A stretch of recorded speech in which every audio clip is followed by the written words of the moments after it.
అందరికీ నమస్కారం అండి. ఇది కార్ వచ్చేసి బెలెనో అంటే ఎంత సక్సెస్ మీకు తెలుసు కదా.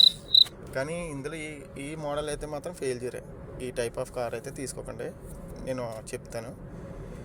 ఇది వచ్చేసి ఫుల్లీ ఆటోమేటిక్లో ప్రాబ్లం ఏంటంటే, మీరు 60 వెళ్తున్నారా, అది మీరు ఒకవేళ ఎక్సలేటర్ ఇచ్చారనుకోండి, ఆర్పిఎం చూడండి ఎంతవరకు తీసుకుంటుందో. అంటే ఆర్పిఎం ఎక్కువ తీసుకుని హాఫ్ క్లచ్ మీద వెళ్తుంది. మన స్పాట్ పికప్ కావాలని ఎక్కువ తొక్కితే, ఎక్సలేటర్ అయితే ఎక్కువ ఇస్తే హాఫ్ క్లచ్ మీద వెళ్ళిపోతుంది. ఎప్పుడైతే మనం అనుకున్న స్పీడ్కి రీచ్ అయిన తర్వాత ఎక్సలేటర్ కొంచెం తగ్గిస్తామో అప్పుడు నార్మల్ ఆర్పిఎం వస్తుంది. అంటే మీరు ఎప్పుడైతే ఒక వెహికల్ని ఓవర్టేక్ చేయాలనుకుంటారో మీకు ల్యాగ్ ఉంటుంది బాగా, ఇక పికప్ అస్సలు ఉండదు. సో ఈ కార్లో ప్రాబ్లం వచ్చేది. దీనివల్ల ఏంటంటే స్పాట్ పికప్ మిస్ అవుతారు, మీ డ్రైవింగ్ ఎక్స్పీరియన్స్ ఉండదు. నెక్స్ట్ ఏంటంటే మైలేజ్ కూడా చాలా తక్కువ వస్తుంది నార్మల్ ఆటలతో పోల్చుకుంటే. సో మరి ఆటోమేటిక్ ఎలా యూజ్ చేయాలి మరి కావాలనుకుంటే మాత్రం ఇందులోనే ఏఎంటీ గేర్ బాక్స్తో ఒక వేరియంట్ ఉంటుంది.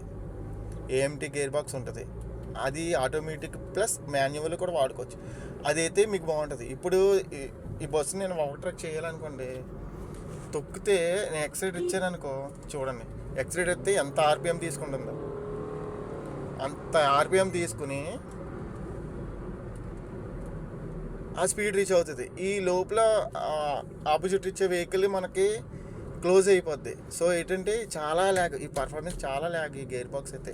సో మీరు తీసుకుంటే కనుక ఏఎంటీ గేర్ బాక్స్ తీసుకోండి, అది చాలా బాగుంటుంది, పర్ఫార్మెన్స్ బాగుంటుంది. మీకు స్పాట్ పికప్ కావాలి అనుకున్నప్పుడు ఆటోమేటిక్ తీసి మాన్యువల్గా కూడా డ్రైవ్ చేసుకోవచ్చు. ఓకేనా? ఇందులో అయితే నేను సజెస్ట్ చేయను, ఎందుకంటే ఈ కార్ చాలా ల్యాగ్ ఉంటుంది. నెక్స్ట్ ఏంటంటే మనం అనుకున్న రేంజ్లో మైలేజ్ అయితే ఇవ్వదు ఇది.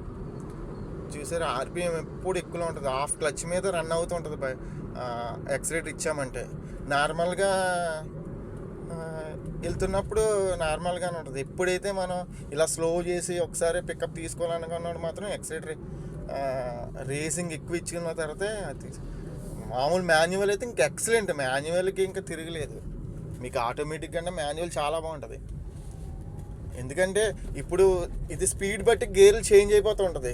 ఇప్పుడు ఎదురుకుంటే హైట్ ఉంటుంది మనకి, ఏ ఫ్లేవరో లేకపోతే ఏదండి, మనకి 4th గేర్ అవసరం లేదు. మళ్ళీ వెళ్ళిన తర్వాత ఎలాగో మనం 4th గేర్ నుంచి వెనక్కి వస్తాం కాబట్టి మనం, కానీ ఇదేంటి స్పీడ్ బట్టి మారిపోతూ ఉంటుంది.